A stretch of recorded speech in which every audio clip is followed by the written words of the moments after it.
अजीब तरह से गुजर रही है जिंदगी। सोचा कुछ, किया कुछ, हुआ कुछ और मिला कुछ। वक्त के साथ साथ बहुत कुछ बदल जाता है। लोग भी, रास्ते भी, एहसास भी और कभी कभी हम खुद भी।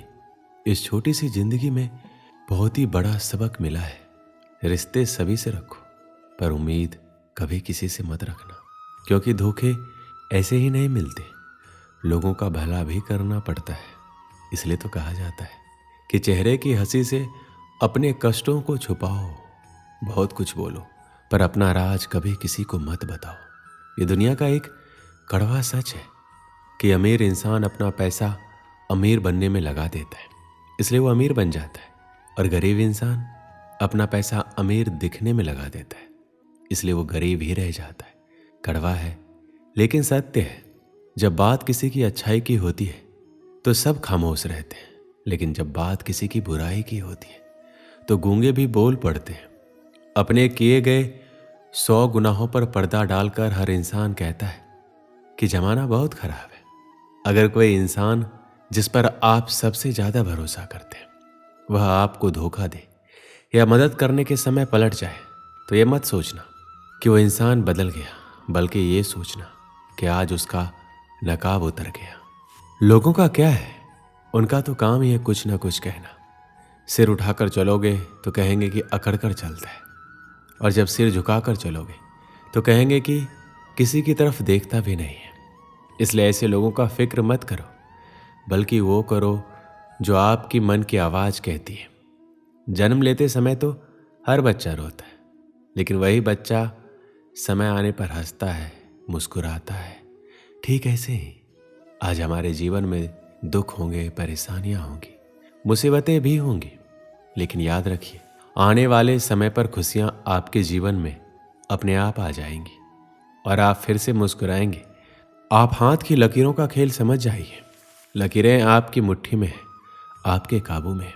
अगर कोई आपके हाथ की लकीरें देखकर आपका भविष्य बताता है तो इसका मतलब ये नहीं है कि वह आपका भविष्य देख सकता है, बल्कि वह तो यह कहना चाहता है कि तुम्हारा भविष्य तुम्हारे हाथों में है। लेकिन लोग इस बात का गलत मतलब समझ लेते हैं।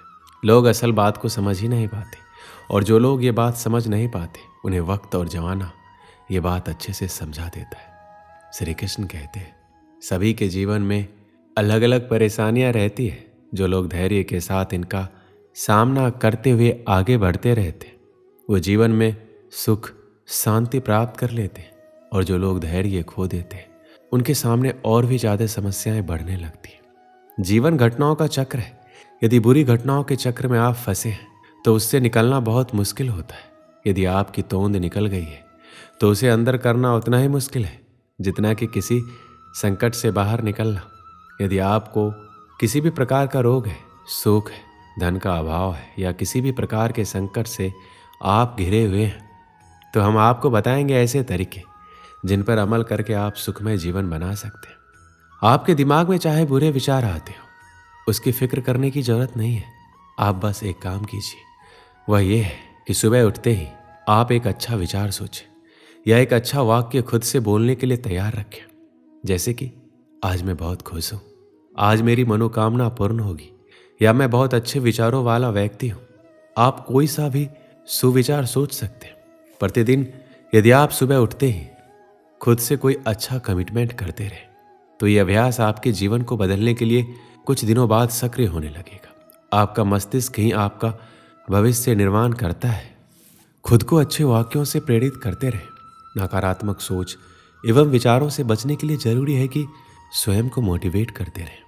ज्यादातर सफल और कामयाब लोग सुबह जल्दी ही उठते हैं, क्योंकि उन्हें अपने दिन का निर्माण सही और सकारात्मक सोच से करना होता है ताकि वो कामयाबी हासिल कर सके। इसके अलावा सुबह जल्दी उठने से हमारी सेहत अच्छी रहती है, हमारा दिमाग तरोताजा रहता है, और ऐसे वातावरण में हम अपने दिन का नियोजन अच्छे से कर सकते हैं। कुछ पाने के लिए कुछ खोना पड़ता है, इसलिए अच्छे भविष्य का निर्माण करना है तो आपको अपनी नींद का त्याग करना ही पड़ेगा। हम सबको सुबह सुबह बहुत नींद आती है, पर आपको खुद पे नियंत्रण रख के नींद का त्याग करके सुबह जल्दी उठना ही पड़ेगा। आजकल लोगों में देखा गया है, अगर कोई गलती करता है तो हम उसे माफ नहीं करते, अगर किसी ने कुछ बोल दिया तो उसको दिल से लगा लेते और वही सब सोच सोच के अपना समय व्यर्थ गवा देते। अगर किसी ने कुछ कह दिया है और आप उसको लेकर अगर सोचने बैठे हैं तो इसका मतलब ये है कि आपके दिमाग का नियंत्रण किसी और के पास है। किसी ने आपको भड़का दिया, आप भड़क गए। किसी ने कुछ कह दिया, उसका मुंह तोड़ जवाब देने में लग गए। ऐसे लोग बस आपका समय बर्बाद करते हैं ताकि आप अपनी मंजिल तक ना पहुंच सके। इसलिए इन सब बातों को अनदेखा करके आप अपने लक्ष्य के प्रति अग्रसर रहें। कोई कुछ भी कहे, कुछ भी करे, आपका अपना ध्यान भटकने ना दें और लक्ष्य को केंद्रित करें। जब आपके ऊपर किसी की बातों का और हरकतों का असर ना पड़े तो समझ जाइए कि आपकी सफलता आपके बहुत करीब है और आपको आपकी मंजिल से कोई भटका नहीं सकता। सजा देने वाले से ज़्यादा बड़ा माफ़ करने वाला होता है। इस लोगों की गलतियों को माफ़ करते जाइए और मंजिल की तरफ बढ़ते जाइए। आपको कोई नहीं रोक सकता। श्री कृष्ण कहते हैं, अगर आप चाहते हैं आप खुश रहें तो कभी किसी से कोई उम्मीद मत रखिए, क्योंकि उम्मीद रखने से आपको तकलीफ ही होगी। परेशान रहना, उदास रहना, गुस्सा करना, लड़ाई करना, चीखना, चिल्लाना किसी समस्या का समाधान नहीं है। इसीलिए जीवन की परेशानी को भूल के हर समस्या का समाधान करते जाइए। कहते हैं जहाँ समस्याएं उत्पन्न होती है समाधान भी वहीं होता है। अगर आपकी खुशियाँ दूसरों पर निर्भर है तो आपको पीड़ा सहन करना होगा। ये 100% सच है। आपकी खुशियाँ आपकी जिम्मेदारी है, ना किसी और की। मृत्यु जीवन की दुखद घटना नहीं है, बल्कि अपने अंदर से सीखने की इच्छा को मार देना दुखद है। इसलिए आपको जो पसंद हो वही कीजिए, जिस काम में आपकी दिलचस्पी हो। आपका जीवन बनना और बिगड़ना आपके अपने हाथ में है। जैसे एक एक बूंद से मिलकर सागर बनता है, ऐसे ही एक एक अच्छी आदत से मिलकर इंसान के चरित्र का निर्माण होता है। श्री कृष्ण कहते हैं, बदलाव जीवन का नियम है, इसलिए कभी भी बदलाव से घबराए नहीं।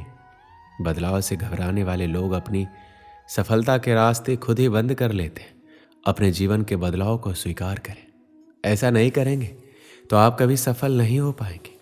कुछ पाने के लिए आपको खुद में बदलाव लाना ही पड़ता है और उसे स्वीकार भी करना होता है। बिना बदलाव के आप वो सब कुछ नहीं पा सकते जो आपका लक्ष्य है, जो आप कर सकते हैं। आपके लक्ष्य की राह में कोई बदलाव आएंगे तो आप उस बदलाव के लिए खुद को तैयार रखें। अपनी आरामदायक स्थिति से बाहर निकलें और ऐसे काम भी करें जिनको करने से आप डरते हैं। तभी आपका डर दूर होगा और आप अपनी ज़िंदगी के बदलाव को स्वीकार कर पाएंगे। प्रकृति का नियम ही बदलाव है, इसलिए अपने आप को हर बदलाव के लिए तैयार रखें। एक समय की बात है, एक पिता अपने छोटे बेटे की बुरी आदतों से परेशान था। वह कई बार अपने बेटे को समझा चुका था, लेकिन बच्चा हर बार यही कहता था कि वह जब बड़ा होगा तो सारी बुरी आदतें छोड़ देगा। कुछ दिन बाद गांव में एक संत आए। संत बहुत ही सरल स्वभाव और विद्वान थे। संत से जो भी मिलने आता था वह उससे आसानी से मिल लेते थे और उनकी समस्याओं का निराकरण करते थे। जब पिता को संत के बारे में पता चला तो वह भी उनसे मिलने पहुंचा और अपने बेटे की समस्या बताई। संत ने पिता से कहा, कल तुम अपने बेटे को मेरे बगीचे में भेजना। अगले दिन पिता ने अपने बेटे को संत के पास बताए गए बाग में भेज दिया। बच्चे ने संत को प्रणाम किया और दोनों बाग में टहलने लगे। कुछ देर बाद संत ने बच्चे को एक छोटा सा पौधा दिखाया और पूछा, क्या तुम इसे उखाड़ सकते हो? बच्चे ने कहा, ये कौन सी बड़ी बात है, मैं अभी उखाड़ देता हूँ। और बच्चे ने पौधा उखाड़ दिया। थोड़ी देर बाद संत ने बच्चे को थोड़ा सा बड़ा पौधा दिखाया, उसे उखाड़ने के लिए बोला। बच्चा खुश हो गया, उसे ये सब एक खेल की तरह लग रहा था। बच्चे ने पौधे को उखाड़ना शुरू किया। उसे थोड़ी ज़्यादा ताकत लगानी पड़ी, लेकिन उसने पौधा उखाड़ दिया। इसके बाद संत ने बच्चे को एक पेड़ दिखाया और कहा कि इसे उखाड़ दो। बच्चे ने पेड़ का तना पकड़ा, लेकिन उसे हिला भी नहीं सका। बच्चे ने कहा, इस पेड़ को उखाड़ना असंभव है। संत ने बच्चे से कहा, ठीक इसी तरह बुरी आदतों को जितना जल्दी छोड़ दो उतना ही अच्छा रहेगा। जब बुरी आदतें नई होती है तो उसे छोड़ना आसान होता है, लेकिन आदतें जैसे पुरानी होती जाएगी उन्हें छोड़ पाना मुश्किल हो जाएगा। बुरी आदतों के कारण जीवन में दुख बढ़ता है, इसलिए आज ही बुरी आदतों को छोड़ दो। वो बच्चा इस बात को समझ चुका था। दोस्तों, इस वीडियो में बस इतना ही। मिलते हैं अगले वीडियो में। अपना ख्याल रखिएगा। जय श्री कृष्ण।